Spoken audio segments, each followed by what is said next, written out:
ओम शांति।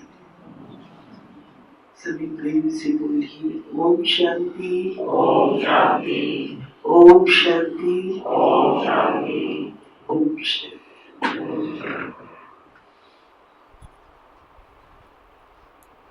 आप और हम अच्छी प्रकार से जानते हैं कि ये ब्राह्मण जीवन सर्वश्रेष्ठ है।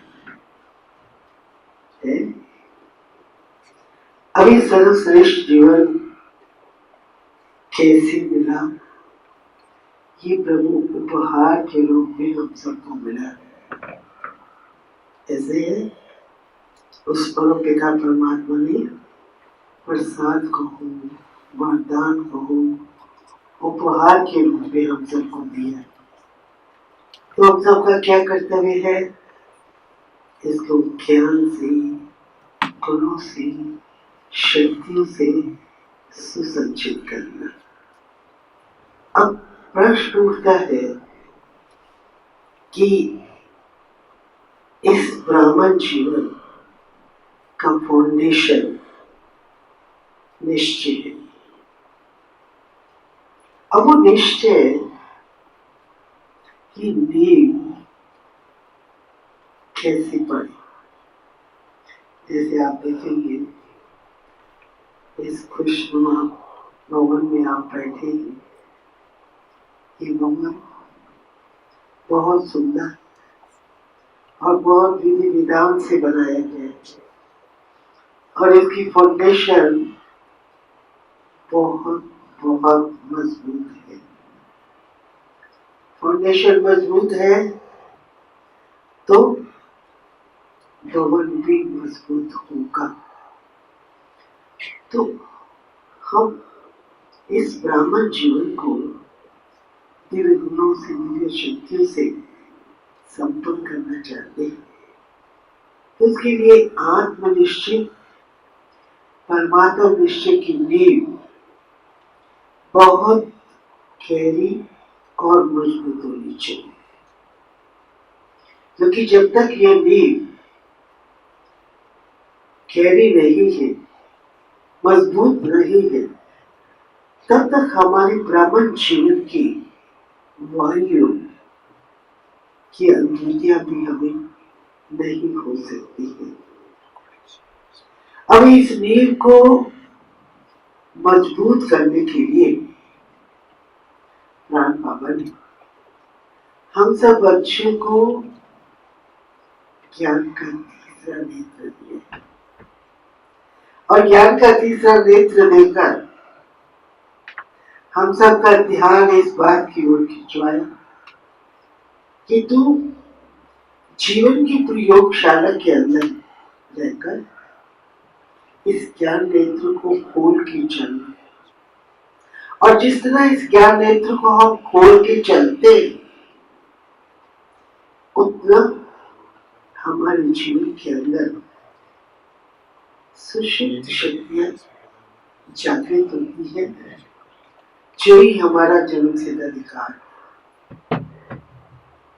क्योंकि ब्राह्मण जीवन श्रेष्ठ और महान तभी कहला सकता है जब वो गुणों से और शक्तियों से और ज्ञान से भरपूर हो। आप देखेंगे बाबा ने हम सब बच्चों को एक तरफ तो ज्ञान का नेत्र दिया, दूसरा नित्य ज्ञान स्नान कराया। ज्ञान मुरली वॉशिंग मशीन थी।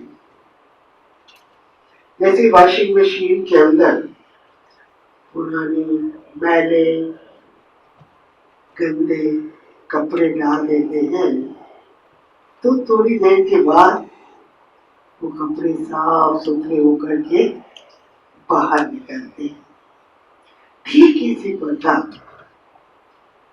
जितना जितना हम ज्ञान का मनन चिंतन करते हैं उतना उतना रिफाइनेस हमारे अंदर आती और हमारे मैले जन्म जमांतर के मैले कुचले जो संस्कार है विकार है, विकर्म है,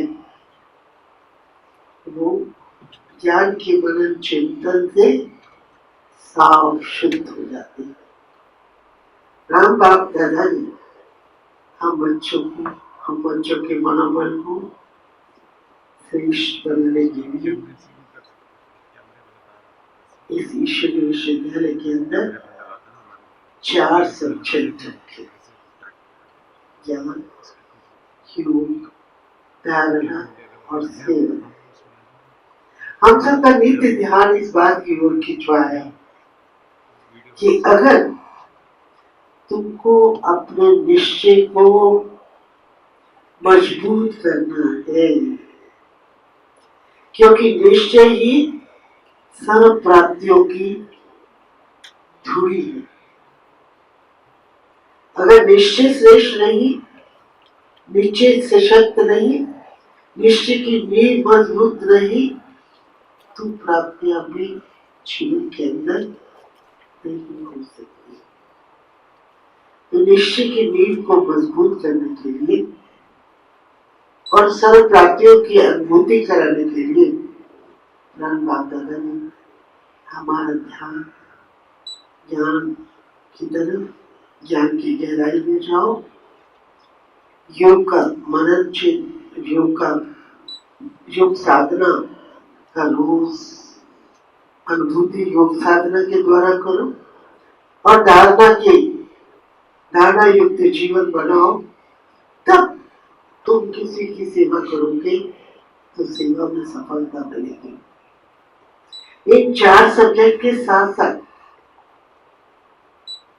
बाबा ने हमारे निश्चय की नींव को मजबूत करने के लिए 4 और विशेष धारणाओं की तरफ हमारा ध्यान खिंचवाया कि बच्चे, तुम्हारी निश्चय की नींव मजबूत तब होगी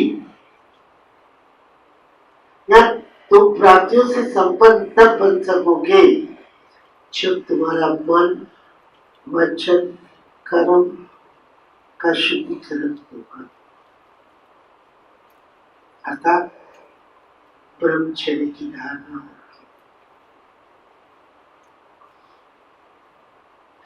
दूसरी तरफ बाबा ने हमारा ध्यान आहार, विहार और व्यवहार शुद्धि की तरफ भी खिंचवाया।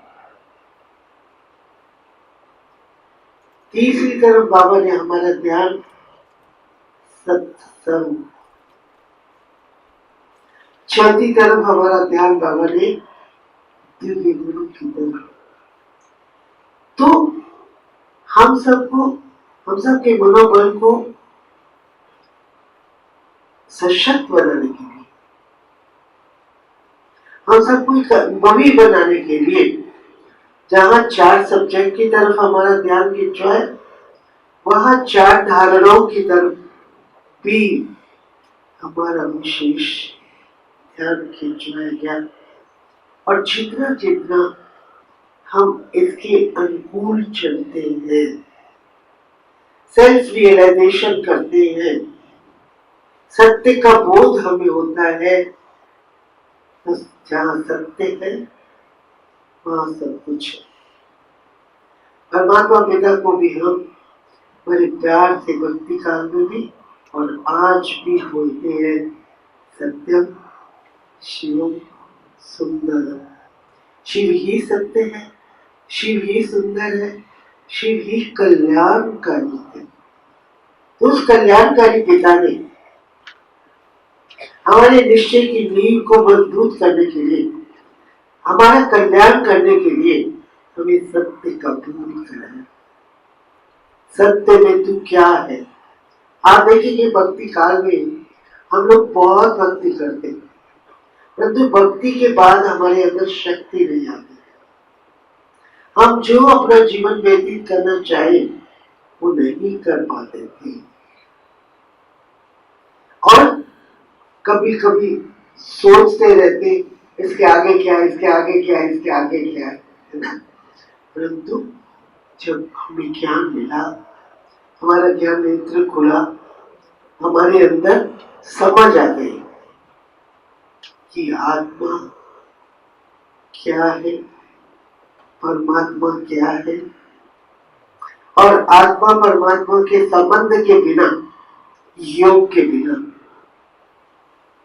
योग साधना के बिना शक्ति नहीं आती। तो कैसे हम निरंतर योग साधना करें, उसके लिए बाबा ने हमारे लिए श्रीमत दिया, कुछ नियम मर्यादाएं रखी, है ना। क्योंकि नियम और मर्यादाएं मानव जीवन का श्रृंगार है, और मर्यादाएं मानव जीवन की एक शोभा है। नियम और संयम, संयम और नियम मानव जीवन की शोभा है, और मर्यादाएं उसका ताज है और सेफ्टी का साधन। तो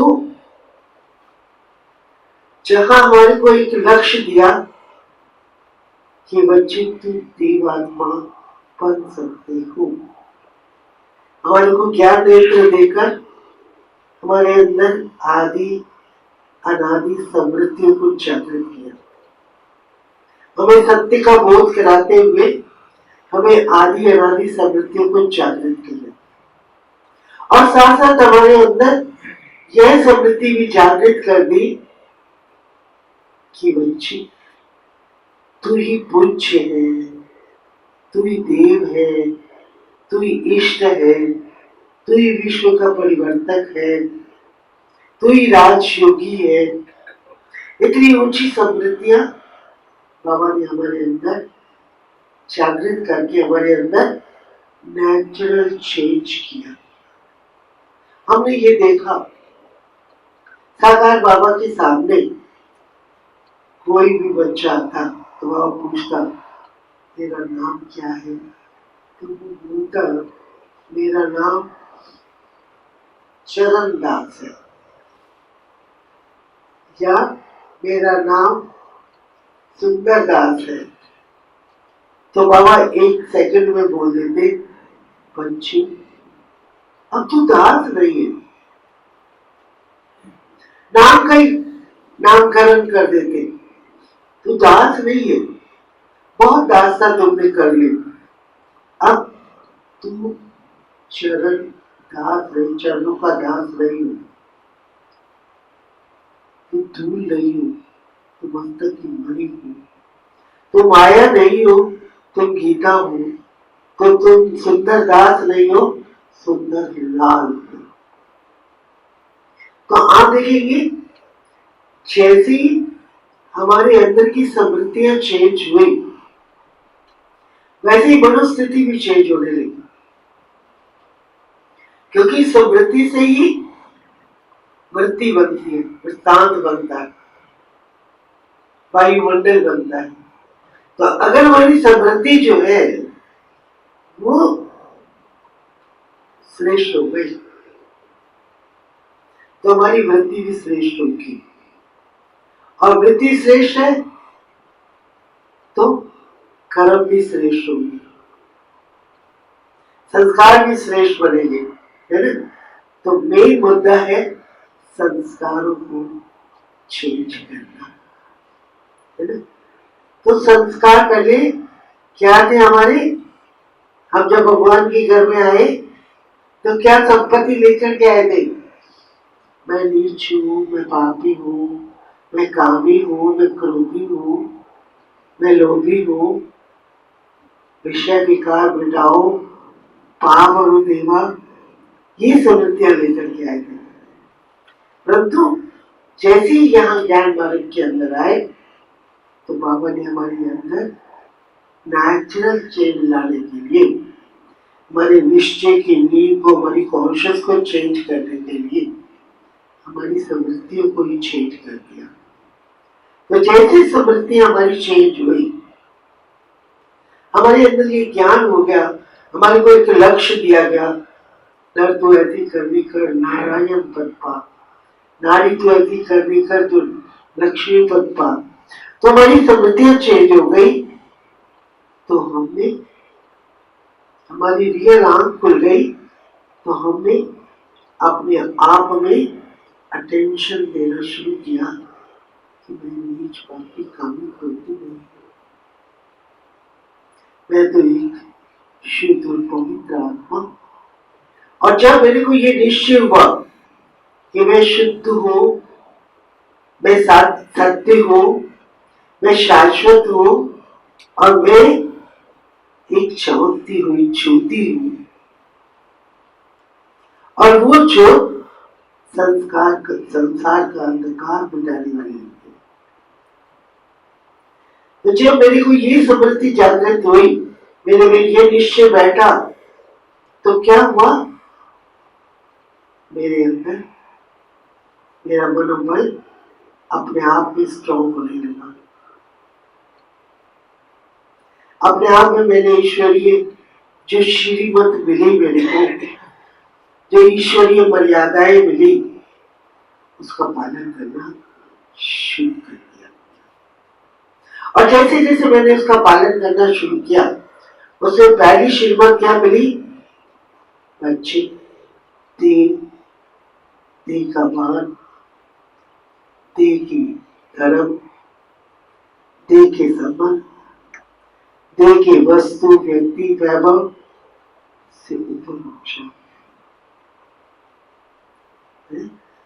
और इन सब का त्याग करके मेरी शरण में आएगा तो मैं तुझे पापों से मुक्त कर दूंगा। तो जब ये समृद्धि जागृत हुई तो विचार आया कि जो भी विकार है, जो भी बुराइयां हैं, जो भी कमजोरियां हैं, जो भी आदतें हैं, वो देहभान में आने से आई। और जैसे देहभान आया, स्त्री पुरुष का भान आया, वैसे काम की प्रवेशता हो गया। जहां काम आया वासनाएं आई, वहां क्रोध भी आया, लोभ भी आया, मोह भी आया, अहंकार भी आया, और उन्होंने हमारे को अपने वश में कर दिया। परंतु फिर बाबा ने हमको ऐसी ज्ञान की कतरनी दे दी, जिस कतरनी के द्वारा हमने इन चालों को काटना शुरू किया। और योग साधना के द्वारा, क्योंकि हम ये जानते हैं कि बिना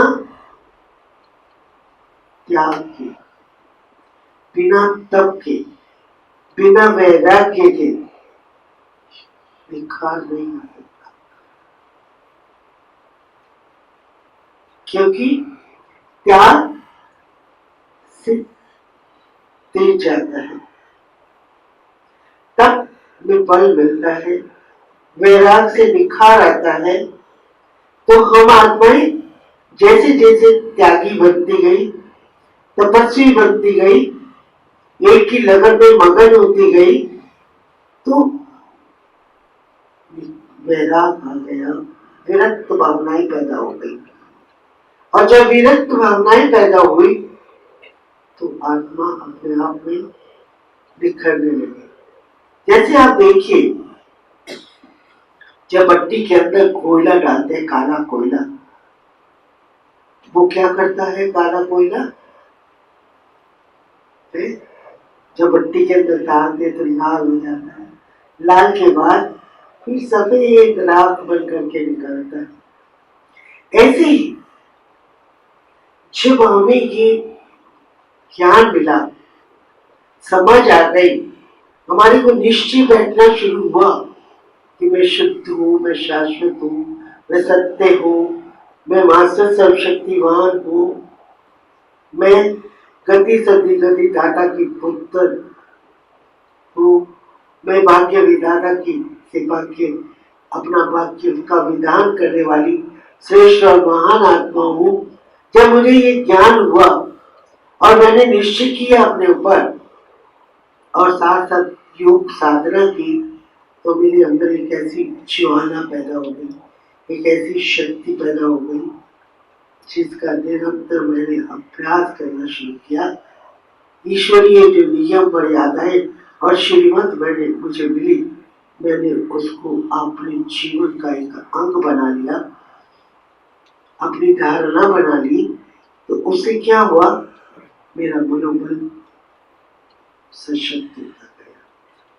जो मैं अपने आप को नीच, पापी, कामी, क्रोधी समझती थी, वो सारे विकार अपने आप खत्म होने लगे। ये मेरे जीवन का अपना अनुभव है। मुझे याद आता है कि मैं एक ऐसे परिवार में पैदा हुई थी जहाँ भक्ति भावना बहुत, जहाँ अन्न की शुद्धि, मन की शुद्धि, वातावरण की शुद्धि, हर प्रकार की शुद्धि की तरफ विशेष ध्यान दिया जाता था। रामायण, गीता आदि का पाठ चलता रहता था, तो भी शक्ति नहीं थी। अपने आप को कमजोर महसूस करती थी। मुझे याद आता है पहले स्कूलों के अंदर रामायण पढ़ाई जाती थी उन दिनों। तो जब सुंदरकांड, किष्किंधा कांड आता, मैं अपने आप को साक्षी होकर के बता रही हूँ, मैं जैसे ही उसको पढ़ती तो मुझे ऐसा लगता ये सीता जी के साथ नहीं हो रहा, ये मेरे साथ हो रहा। तो मैं बहुत इतनी भाव विभोर हो जाती कि मेरे नेत्रों में से अश्रु धारा, इतनी शुद्ध प्रवृत्ति की अंदर रहती है। परंतु फिर भी साक्षी होकर के देखते तो शक्ति नहीं, अपने आप को नीच नुमाना ही समझते, है ना? कमजोर आत्मा से, या इतने कमजोर समझते थे जो टीचर को लेसन सुनाने में भी हृदय धड़क होगा, इतना कमजोर समझते थे। क्योंकि निश्चित बैठा हुआ था ना कि मैं नीच हूं, मैं कमजोर हूं, मैं कुछ नहीं, इसके लिए तो कोटि वर्ष तब करो तब कुछ प्राप्तियां होगी, है ना? ये निश्चय बैठा हुआ था। हमारे गुरुजनों ने, हमारे पूर्वजों ने, हमारे बड़े लोगों ने ये बात बुद्धि के अंदर बिठा रखी, है ना? तो हमारे अंदर वो शक्ति नहीं आती थी। परंतु जैसे ज्ञान के अंदर आए, ये निश्चय बैठने लगा कि मैं शुद्ध हूं, मैं पवित्र हूं, मैं अनादिकाल से भी पवित्र हूं, है ना? और मैं सशक्त हूं, मैं मात्र सर्वशक्तिमान हूं, मैं शिव की शक्ति हूं। शिव मेरे बिना कुछ नहीं, मैं शिव के बिना कुछ नहीं। तो जैसे इस बात के ऊपर निश्चय बैठा, वैसे ही जीवन के अंदर असीम शक्ति आती, है ना? और वो असीम शक्तियों ने संसार के अंदर वो कार्य कराए जो कोई साधारण व्यक्ति नहीं कर सकता। असंभव, कठिन, परंतु कठिन से कठिन परिस्थितियों में भी बाबा ने मक्खन से पाल, है ना, किस समृद्धि लेकर आए? पहले दास्ता की समृद्धि थी, फिर दास्ता से बालक की समृद्धि आई, बालक से शिव शक्ति की समृद्धि आई, है ना? जैसे ये निश्चय की नींव पक्की होती गई, वैसे ही अपने आप को सदा ही ये अनुभव होने लगा कि मैं तो शिव शक्ति हूं। और यहां तक समृद्धि जागृत हो गई कि कोई भी, और ये शरीर शिव बाबा की अमानत है ना, हमने उसको सौंप दिया। भक्ति काल में हम सिर्फ खाते थे, अब सौंप दिया इस जीवन का सब भार तुम्हारे हाथों में, ये नाम तुम्हारे हाथों में, ये शाम तुम्हारे हाथों में, है ना? पर तो सौंपा वोंपा नहीं था, सौंपा तो किसी और को था, है ना? कभी माँ को, कभी बाप को, कभी और किसी को भी सौंपने की तैयारियां होती थी, है ना? परंतु जब ज्ञान मिला, योग लगा, शरीर समृद्धि जागृत हुई, निश्चय की नींव मजबूत हुई, आत्म चिंतन परमात्म चिंतन की नींव मजबूत हुई, तब क्या हुआ? सुषुप्त शक्ति में जागृत होने लगी और वो कमजोर आत्मा शक्तिशाली करती। और ऐसी शक्ति आ गई जो अकेले ही सेवाओं के अंदर हमें चलना है। कभी डर नहीं लगता। मुझे याद आता है शुरू में जब हम सेवाओं में जाते थे, दिल्ली की बात,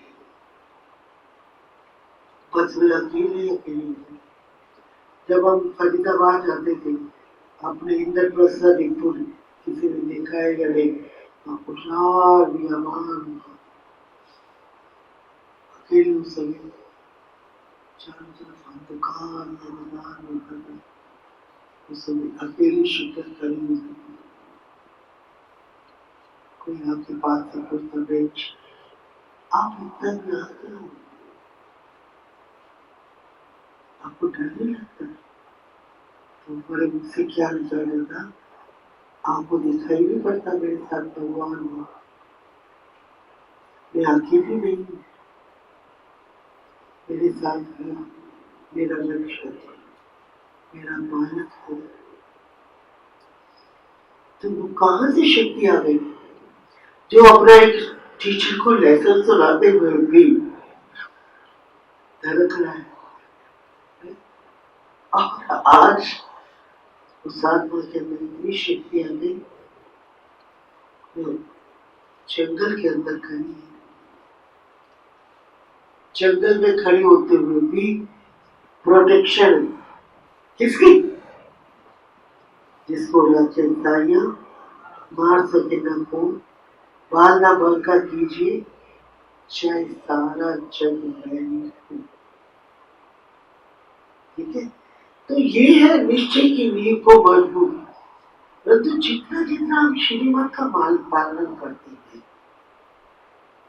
हाँ जी का पाठ प्ले करके चलते हैं, बाबा की जो मर्यादा है, जो श्रीमत है, उस पर कदम से कदम मिला करके चलते हैं,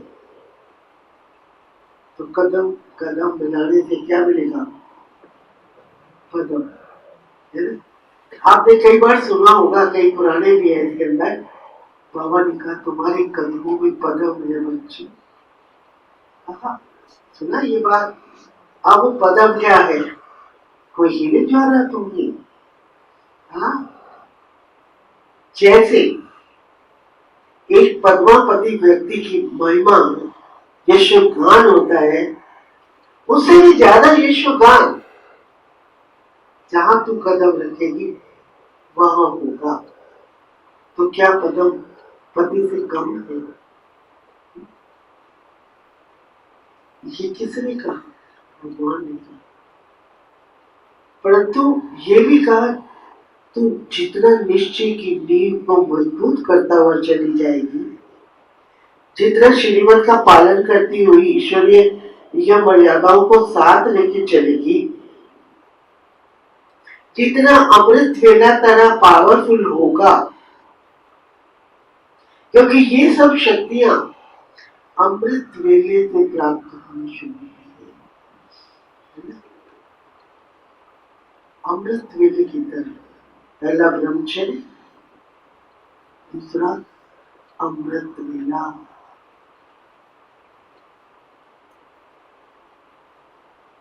ठीक है, जितना अमृत वेला पावरफुल होगा, क्योंकि वो वरदानी समय, वो भगवान वरदान बांटता है, उस समय झोलियां बढ़ने का टाइम होता है।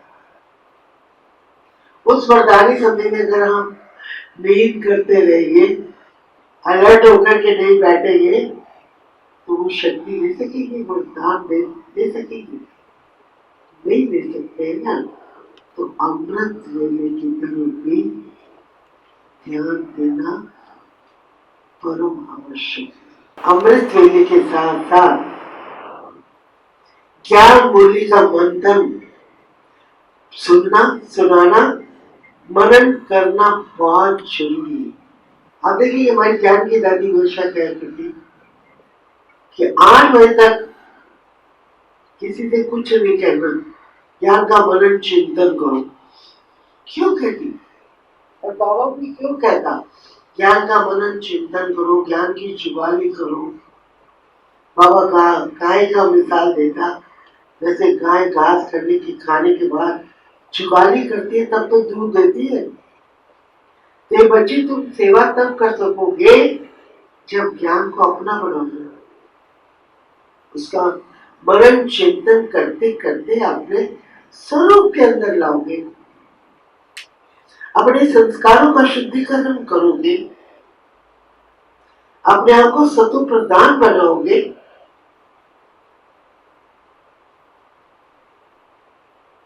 अपने सत्य स्वरूप में जैसी आत्मा स्थित होगी तो आत्मा इटसेल्फ आनंद स्वरूप है, प्रेम स्वरूप है, ज्ञान स्वरूप है, प्रकाश स्वरूप है, शक्ति स्वरूप है। उसको किसी से मांगने की जरूरत नहीं है। मांगता कौन है?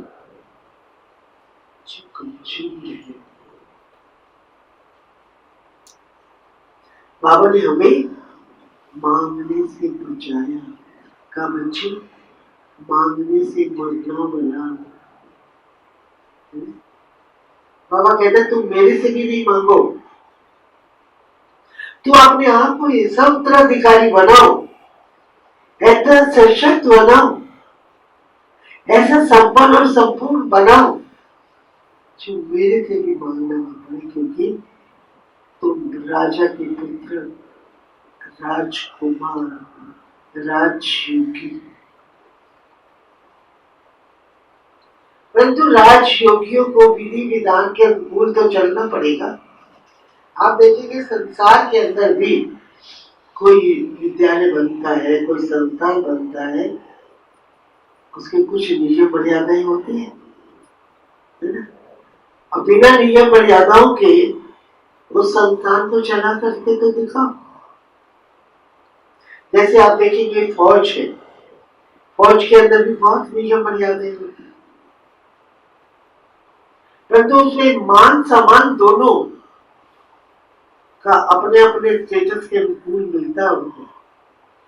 आप देखेंगे जेलर है, जेलर का अपना मान सम्मान, जनरल है उसका अपना मान सम्मान, कैप्टन है उसका अपना मान सम्मान। अब ये तीनों ही क्या करेंगे? एक दूसरे की आज्ञा पर चलेंगे या मनमत चलाएंगे? हाँ, आज्ञा और प्रशासन के अनुकूल जो नियम मर्यादाएं बनी है उसके अनुकूल चलाएंगे ना, है ना? अगर उसके अनुकूल नहीं चलते तो उनको सस्पेंड कर दिया जाता है, फौरन ही शूट कर दिया जाता है, सस्पेंड कर दिया जाता है ना?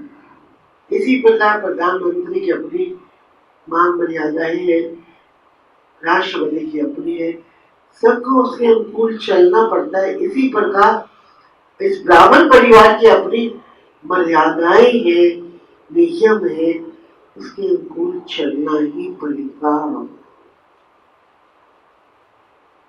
अनदोष संग दोष से बचना ही होगा, क्योंकि जैसा अन्न खाओगे वैसा मन बढ़ेगा, जैसा पानी पियोगे वैसी वाणी बढ़ेगी। भगवान कहता है मीठी वाणी बोल, कम बोल, मीठा बोल, धीरे बोल, मधुर बोल, योग युक्त होकर के बोल, युक्ति युक्त बोल। अब अपने आप को साक्षी होकर के देखो, हमारा बोल कैसा है? देवताओं जैसा है, एक योगी राजऋषि जैसा है, या एक गृहस्थियों जैसा है? भगवान कहते हैं तू अपनी वाणी से कभी किसी को दुख नहीं देना। दुख देना भी मर्यादा का उल्लंघन है, किसी के प्रभाव में आना भी मर्यादा का उल्लंघन है। ना किसी के प्रभाव गुणों में गुणों का के प्रभाव में, कला के प्रभाव में, किसी के विशेष प्रभाव में आना, उसके अनुकूल चलना, उससे विशेष बैठ के दोस्ती काटना, ये भी मर्यादा की विपरीत है।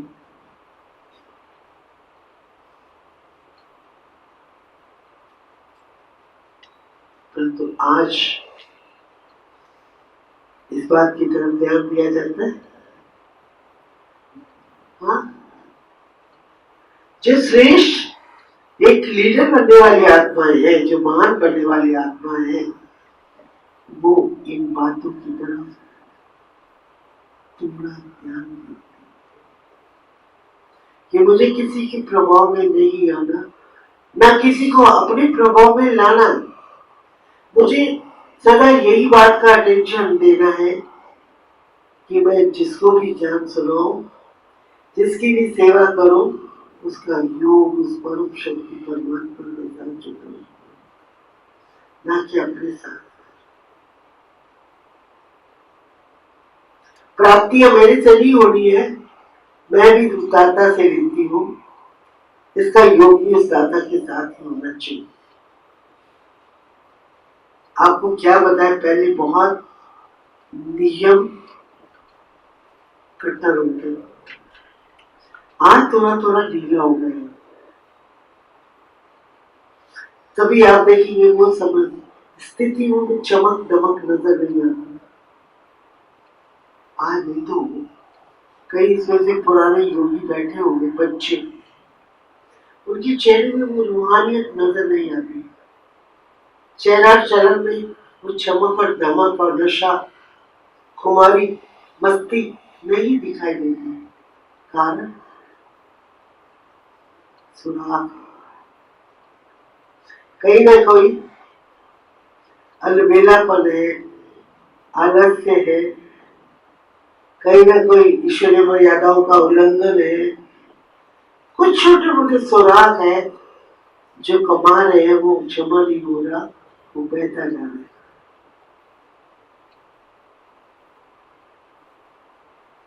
वास्तव में जमा होना चाहिए ना। बाबा तो कहते हैं जमा खाता, कुछ कमाओ, कुछ कमाओ, कुछ खाओ, कुछ जमा करो। अपने पास श्रेष्ठ कर्मों की पूंजी है, अपने आप से पूछो कि मेरे पास श्रेष्ठ कर्मों की पूंजी है, मैंने अपने निश्चय की नींव इतनी अपने आप को दृढ़ बना रखी है कि मुझे देवात्मा बनना ही है। मेरे को सत्य की दुनिया में आना ही है। मुझे नंबर 1 में मिलकर, नंबर 1 नहीं तो नंबर 2, 3 में आना ही है। परंतु अगर मेरे को इसी बात का पर कोई निश्चय ही नहीं है, हो जाएगा, जो मिलेगा सो ठीक है, ना मिलेगा तो ना सही, चलो त्रेता में आ जाएंगे, चलो द्वापर में आ जाएंगे। ऐसा नहीं, हमें अपने आप को मॉडल बनाना है, मॉडर्न नहीं, मॉडल। आज की तरह मॉडर्न नहीं चलना, मॉडर्न लाइफ नहीं, योगी लाइफ।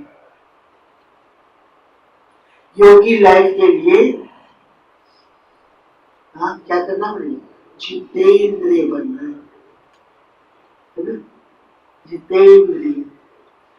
दृष्टि में एकाग्रता, एकाग्रता कब आएगी, जब मेरा मन एकाग्र होगा, जब मैं बीच बीच में अंतर्मुक्ता की कुटिया में बैठ करके इसका अभ्यास अच्छी प्रकार से करूंगी, तब वो एकाग्रता मेरे अंदर आएगी। स्व का निरीक्षण, स्व का ध्याय, स्व चिंतन, समस्त चिंतन करूंगी, सकारात्मक चिंतन करके अपने आप को श्रेष्ठ और महान बनाऊंगी। एक मूर्तिकार की तरह अपनी सुंदर मूर्ति को तैयार करूंगी। निश्चित मुझे अपनी मूर्ति शिव शक्ति की तैयार करनी है। इसके नैनों में क्या होगा, रूहानियत। मस्तक में क्या होगा, मणि की तरह मस्तक चमकेगा। जैसे हमारी दादियां, है ना, चमक दिखाई देती, वो कैसे दिखाई देती, वो भी तो हमारी तरह पुरुषार्थी थी ना, है ना। परंतु उनकी पुरुषार्थ ने रंग लाया, अलौकिक रंग चढ़ा दिया उन्होंने अपने आप को, और हम सिर्फ देखते ही रह जाएंगे। देखने वाला पास होगा या पुरुषार्थी पास होगा? नंबर कौन आगे लेगा? जो पुरुषार्थी है, जो पुरुषार्थ और परमार्थ दोनों का बैलेंस रख करके चलता है। सच्चा योगी जो होगा वो दोनों का बैलेंस रख करके चलेगा।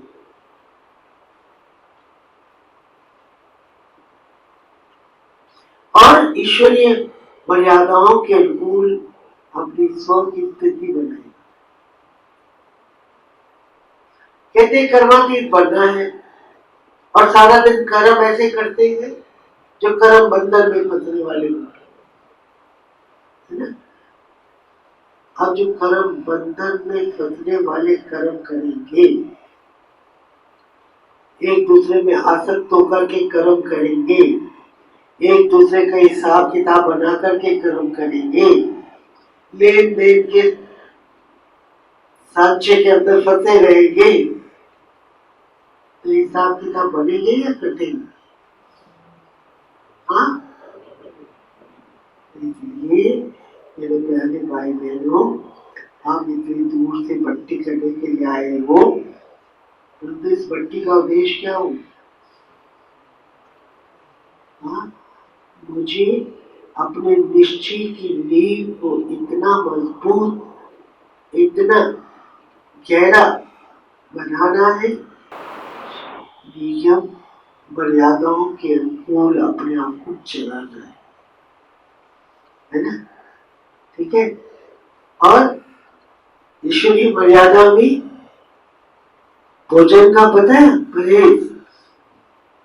अब कई है समझते हैं, अरे क्या हाल, कौन बेच रहा है, बर्फी खा ली तो क्या हो गया, समोसा खा लिया तो क्या हो गया बाहर का। ऐसे कई बहुत होंगे जो बाहर का होटल करते हो, है ना। कई है जो नहीं खाते हो, है ना। जो नहीं खाते उनमें फिर शक्ति होगी, है ना। जो खा लेते, हाँ, नहीं नहीं हम खाते तो नहीं है, परंतु हाँ फलाने टाइम पर हमने खा लिया। एक बात आती है, मैं आपको क्या बताऊं, बहुत अच्छी योगी बात है, बहुत लगन में मगन रहने वाली माता, उसके चेहरे से ही लगता था बहुत अच्छी पुरुषार्थ थी। एक दिन वो अपने भाई के घर गई, अब भाई के घर, भाई ने कहा मैं कुछ खा ले, नहीं हम तो कभी किसी के घर पर नहीं खाते। भाई ने कहा बहन तो चाय भी ले, नहीं भैया मैं चाय पी करके आई हूँ। भाई ने फिर कहा कि बहन घर में आई और ऐसे ही जाएगी, अच्छा नहीं है, बहन तुम चाय तो बना लो। गई किचन, जब भाई कह रहा है कि मैंने ऐसा चूरमा बनाया है अपने हाथों से, उसमें सब प्रकार का बादाम पिस्ता डाल करके बनाया है, तो खा ले। परंतु जब किचन में गई, इधर देखा उधर देखा, देसी घी की खुशबू आ रही है, बादाम पिस्तों की भी खुशबू आ रही है, तो थोड़ा सा उठाया खा लो, कोई देख तो रहा। परंतु खाने के बाद उसको बहुत प्रायश्चित हो गया, और वो दूसरे तीसरे दिन आकर के हमारे आगे बहुत रोया। मैंने कहा क्यों भैया आप क्यों रो रही है इतना? कहा दीदी वैसे बहुत बड़ी भूल हो गई। क्या भूल किया तुमने? कि मैंने को जब भाई ने कहा खाने को मैंने मना किया, जब किचन में गई तो देखा कोई नहीं है, तो वहां से उठा करके मैंने खा लिया। तो ये चोरी नहीं है। मैंने कहा चोरी तो है, सीधा चोरी भी है ना। तुमने अपने संकल्पों को, अपने शुद्ध विचारों का कत्ल कर दिया। अब कत्ल करने वाला क्या क्या होगा? चलो उसको प्रायश्चित तो करना ही पड़ेगा ना, सजा तो भुगतनी पड़ेगी ना, है ना। तो हम कोई भी प्रकार के सजा से भोगी ना बने, क्योंकि हम योगी है, हम एक तपस्वी है, हम एक श्रेष्ठ और महान आत्मा है। अपने इस बात की निश्चय की नींव को मजबूत करो। हम देव आत्मा है, हम राजा पुत्र है, हम नेक्स्ट टू गॉड है। जब ऊंची ऊंची समृद्धियां आप अपने अंदर जागृत करेंगे तो आपकी समृद्धि ही आपका निश्चय बन जाएगी, और निश्चय है एक बुनियादी चीज, आपकी बुनियाद को पक्का करेगी। समझा? निश्चय से ही आपकी बुनियाद पक्की होनी है। आप राजयोगी है, आपका निश्चय भी होगा मैं राजयोगी हूँ, मुझे अपनी कर्मेंद्रियों के ऊपर राज्य करना है ना। 5 ज्ञान इंद्रिया, 5 कर्म इंद्रिया, 11वां मन और बुद्धि, इस पर राज्य करना है। तो क्या होगा? आपको स्वरूप में नजर आएगा, जैसे दादियों के स्वरूप में नजर आया।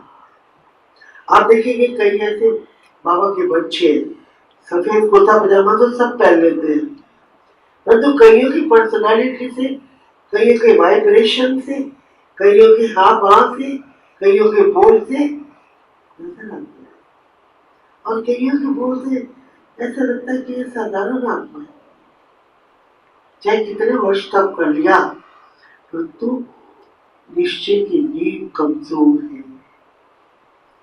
कभी इस पार चले जाते, कभी उस पार आ जाते, कभी कामी बन जाते, कभी भोगी बन जाते। तो भोगना क्या करेगी? नीचे ले आएगी ना, व्यर्थ का चिंतन करेगी ना। व्यर्थ चिंतन वाला कभी ऊपर नहीं उठ सकता, समर्थ चिंतन वाला ऊपर उठता है। और जिसने अपनी सारी चिंताएं उसको सौंप दिया,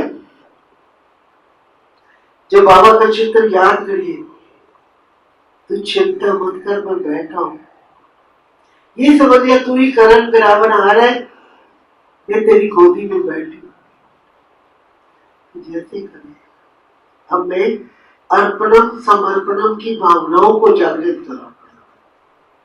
अपने आप से पूछो हम कितना अर्पणम है, कितने समर्पण होकर के चल रहे।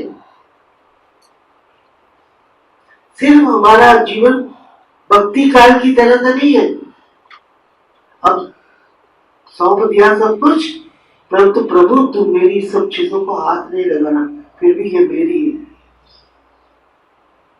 मेरा क्या है? आज भी आप देखेंगे इतने भगवान ने हम सब बच्चों को, कभी कभी मैं सोचती हूँ इतने महल मारियां, इतना सब कुछ गाड़ियां, इतना सब कुछ दे दिया, तो ये हमारा नहीं है, ये प्रभु प्रसाद के रूप में मिला हुआ। प्रसाद को प्रसाद समझ करके यूज करेंगे। अगर प्रसाद को प्रसाद समझ के नहीं यूज करेंगे तो माया रावण साधु रूप में आकर तुम्हारी बुद्धि को भ्रष्ट कर देगा।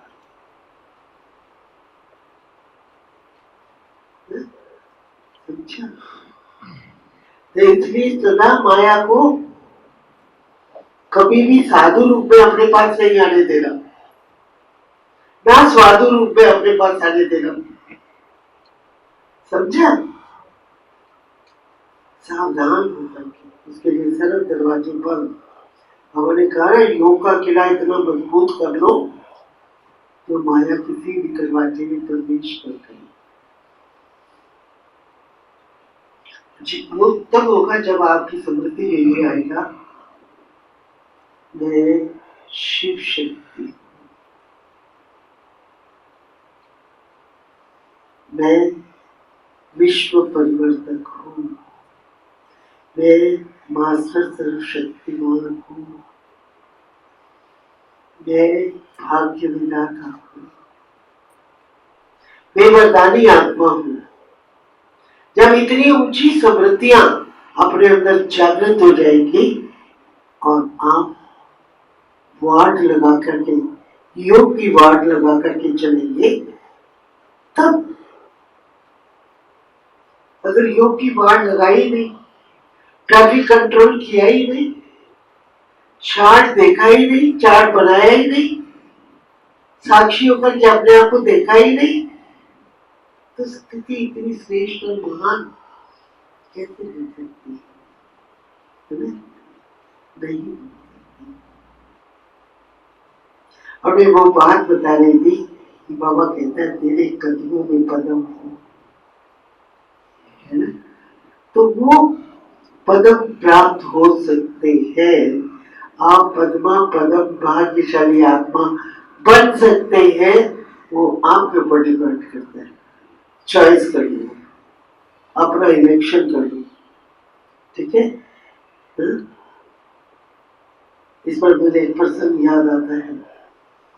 एक ज्योतिषी था, जंगल में गया, है ना? अब जंगल में घूमते घूमते उसको कुछ पक्षी दिखाई देते हैं। पक्षियों को देखकर के बोलता है, जैसे बाबा कहते हैं तुम्हारे पक्षियों में राजाई संस्कार होने चाहिए, है ना? कहता है ना? तो वो पक्षियों को देख के बोलता है ये पक्षी तो किसी राजे महाराजे के, पर पक्षी अकेले है, ये कैसे हो सकता है? बहुत विचार करता है, बहुत विचार करता है, उसको कुछ उसका हल नहीं मिलता। फिर वो सोचता है कि इसका अनुसरण किया जाए। वो पक्षी जैसे चलता जाता है, चलता जाता है, एक ऐसे स्थान पर जाके पहुंच जाता है जहाँ की समाधिस्थ अवस्था में बैठे। वो उसके सामने जाके बैठ जाता है और वो इंतजार करता है कि कब इनकी समाधि खुले। उनकी समाधि खुलती है तो उनसे क्वेश्चन करता है कि पक्षी तो किसी राजे महारानी की, आप तो योगी महात्मा है। तो वो बहुत सुंदर उत्तर देते हैं, राजे महाराजे की क्या पहचान होती है? तो वो बोलता है कि राजा महाराजा अकेला नहीं होता, राजा महाराजा या तो साथियों के साथ होता है या उसके साथ कोई उसके सैनिक होते हैं, अकेला नहीं होता। तो बहुत अच्छा उत्तर देते हैं। वो आप सबको अपने जीवन में लाना है। वो बोलता है कि निसंकल्प मेरा पिता है, अहिंसा मेरी माँ, शांति मेरी प्रिया है, सत्य मेरा मित्र है, विवेक मेरा पुत्र है, क्षमा मेरी पुत्री है। बताओ मैं अकेला नहीं।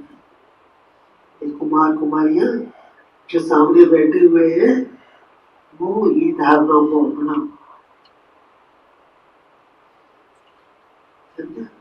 अकेले नहीं। फिर रिपीट कर रही, निसंकल्प मेरा पिता है, अहिंसा मेरी माँ है, शांति मेरी प्रिया है, सत्य मेरा मित्र है, विवेक मेरा पुत्र है और क्षमा मेरी पुत्री है।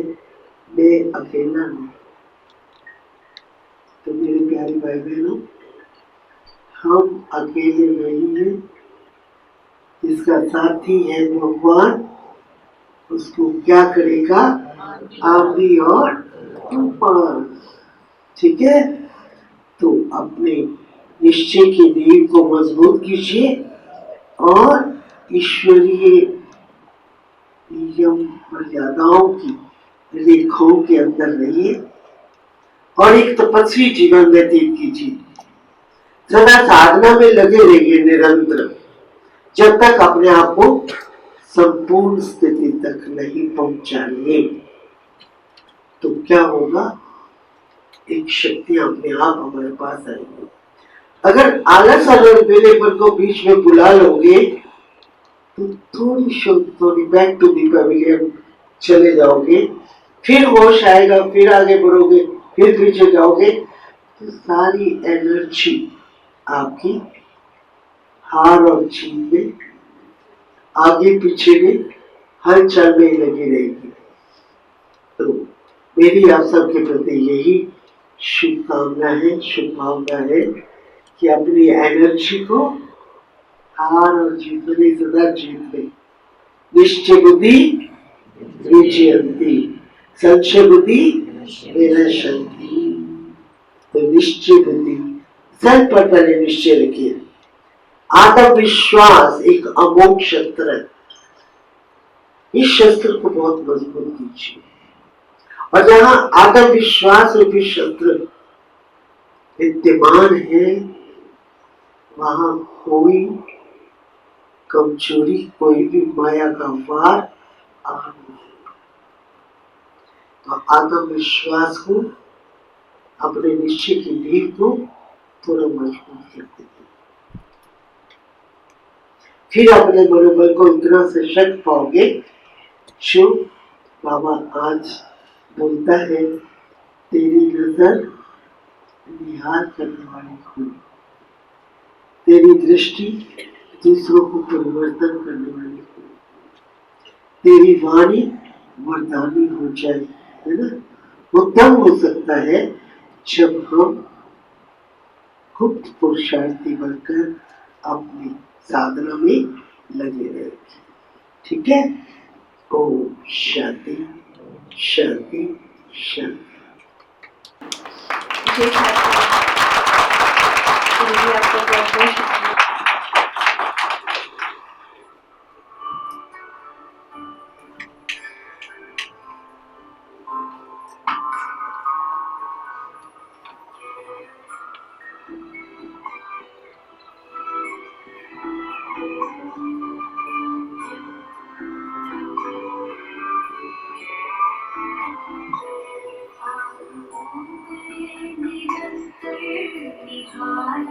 आपको बहुत